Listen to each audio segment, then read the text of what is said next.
ሚካኤልን ስለምወድ እኔ አልደራደርም። ሚካኤል የማይል ሰው ካለ አስወጣለሁ ዛሬ። ሚካኤል አትሉ ደግ ነው በሉ እስቲ ስለ ደግነቱ በደንብ አክብሩታ።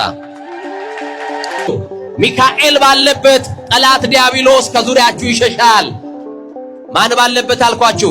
ቃሉ ይቀየራል። ምክንያቱም ገለጻዎች ከጊዜ ወደ ጊዜ ዘመን ሲለወጥ የሰዎች ያርዳድና የቃላት አጠቃቀም ባደገ ቁጥር ቃላቶች ሊስተካከሉ ይችላሉ። መሰረተ ሐሳቡ ግን ወልድ ከአብ ተገኘ ግን መሰረታዊ ትምህርት ነው።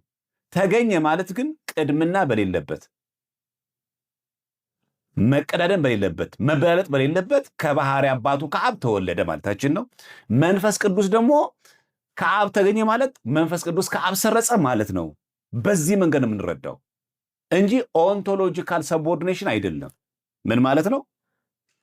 አብን የበላይ አድርጎ ከዛ ወልድ ከዛ መንፈስ ቅዱስ ብሎ ደረጃ የማውጣት ሃይራርኪ ከሆነ ኦንቶሎጂካል ሰብኦርዲኔሽን የአርጌንስ ትምህርት ነው፣ ኑፋቄ ነው፣ ክህደት ነው።